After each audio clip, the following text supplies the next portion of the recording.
छु यहाँ के कस्तो हुन्छ हजुरहरूलाई म देखाउने नै छु भिडियोलाई लास्टसम्म हेरिदिनु होला लेट्स गो अहिले चाहिँ हामीले सबै सामान स्टुडियो आएर पनि सामान प्याक गरिसकेको अवस्था हामी चाहिँ अब 2 बज्नु वेटिङमा बसिरहेको छौँ हाम्रो 2 बजीको बस छ त्यसपछि हामी सिटीमा चढेर जानुपर्ने हुन्छ हाम्रो यहाँ सुदीप दाई हुनुहुन्छ सुदीप दाई हेलो सुदीप दाई हाम्रो आजको यात्रा एकदम टाढो छ त्यही भएर सामानहरू चाहिँ एकदम प्याकिङ गरेर हामी चाहिँ गाडी पर्खिरहेको अवस्था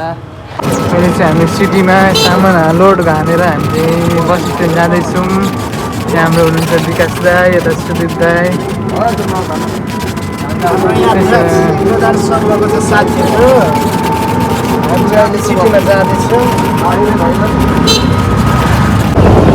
फाइनली हामी चाहिँ लाग्यो हाम्रो गन्तव्यतर्फ यहाँ हाम्रो दाईहरू हुनुहुन्छ हामी चाहिँ क्याबिनमा छौँ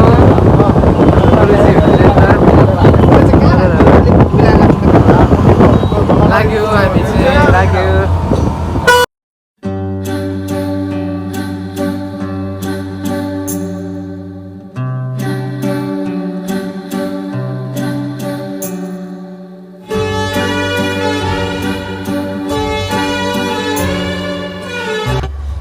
सो फाइनली हामी चाहिँ हाम्रो रुम आइसकेको छौँ 6-7 घन्टाको ट्राभल पछि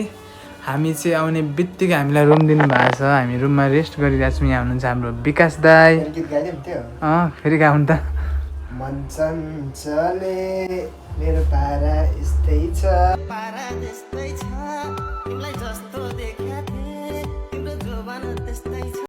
वाउ फेरि भन्नेको मतलब चाहिँ योभन्दा अगाडि पनि हामीले एक टेक लिएको थियो रेकर्डै हो त्यही भएर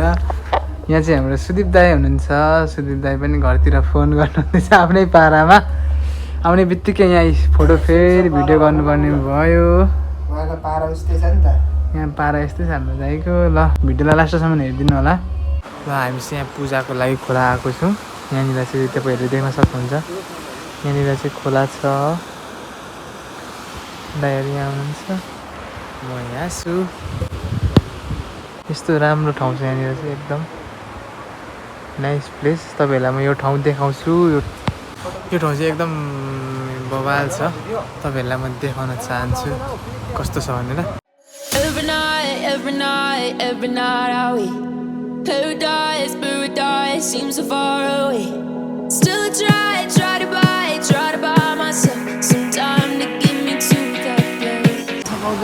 यहाँनिर चाहिँ हामी यहाँ पूजामा हाम्रो चाहिँ काम सुरु भइसकेको छ यहाँनिर दाइहरूले खिचिराख्नु भएको छ यो खोला हामी चाहिँ धमाधम काम गरिरहेको छ फाइनली गाइस हामी चाहिँ काम सकेर अहिलेको लागि चाहिँ काम सकेर आइसकेका छौँ यहाँनिर अलिअलि फोटो सेसनहरू भइरहेको छ यहाँनिर यस्तो यहाँनिर चाहिँ एकदम दामी ठाउँ छ अलिअलि फोटो सेसन भइरहेको छ तपाईँहरू हेर्न सक्नुहुन्छ हाम्रो सुदीप दाई अब चाहिँ हामी जानु लागेको दाईसँग बाइकमा सामान यस्तो बोकाइ छ अनि गाइस हामी चाहिँ हाम्रो काम सकेर रुम आइसकेको छौँ अब खानासाना खानुपर्ने हुन्छ अनि कति बज्यो दाइ 1:30 भइसक्यो खाना पनि खाएको छैन खाजा पनि खाएको छैन चियाको घरमा अब चाहिँ हामी खाना खान जानुपर्ने हुन्छ हाम्रो चाहिँ फाइनली खाना पनि आइसकेको छ दाल हालिदिनु रहेछ राम्रोसँग हालिदिनु भयो भटाभटी म पनि सुरु गर्नुपर्ने हुन्छ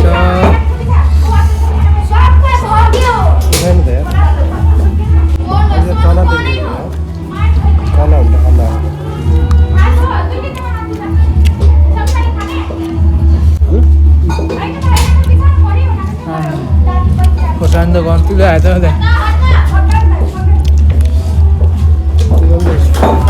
ठिक छ दाइ ब्याग छ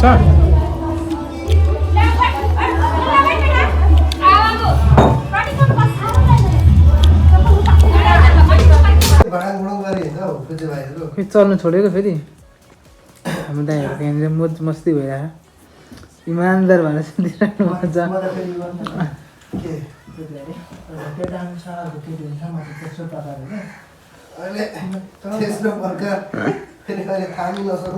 हामी चाहिँ फेरि अर्कै रुममा आएर सुतिरहेको छौँ रुम चेन्ज भएर है प्रमोद दाईको गाडी यहाँ छ त प्रमोद दाई आमा हामी चाहिँ जाँदैछौँ काममा हामीलाई बुलावा आ रहा है मुद्रा हाइट हिलाको स्कुटी हामी चाहिँ खाजा खान आएको छौँ यहाँनिर एकदम भोकले तनावग्रस्त भइसकेको छ हाम्रो चाहिँ खाजा फाइनली आइपुगिसकेको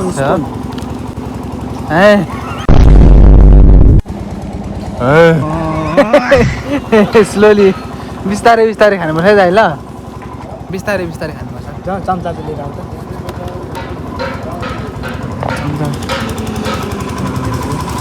चटपटे त्यहाँनिर हुँदैछ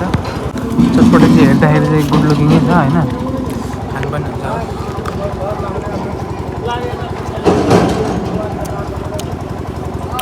ठुल्ठुलो खा ठुल्ठुलो खा हामीलाई भोक लाग्यो ना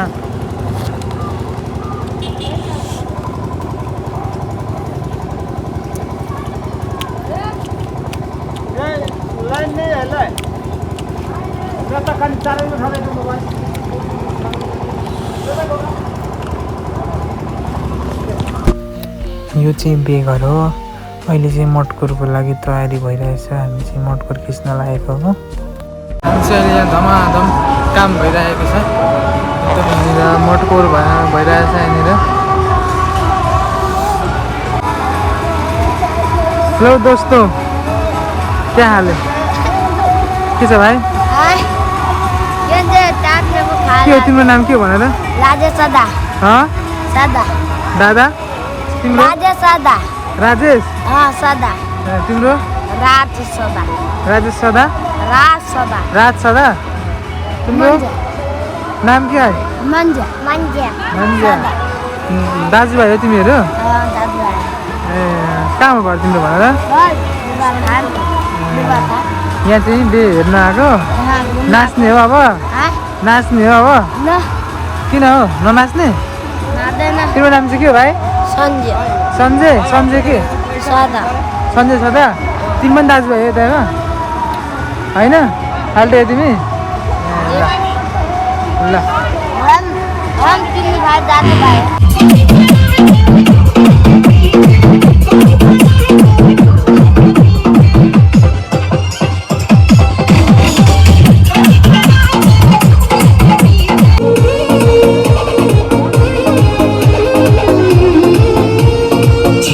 जवानी के उम्मीद हो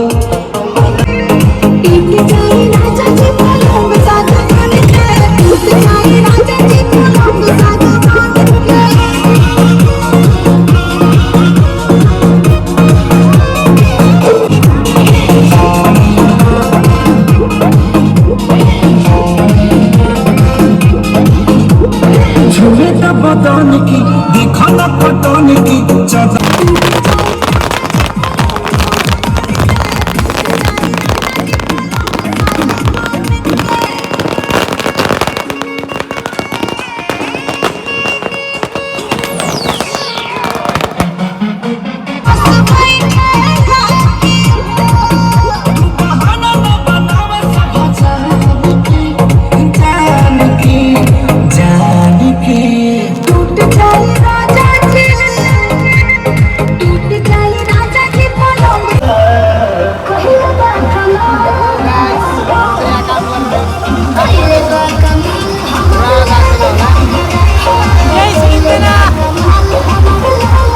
हाम्रो विकास दाइ हुनुहुन्छ केही पनि सुनिएको छैन अहिले चाहिँ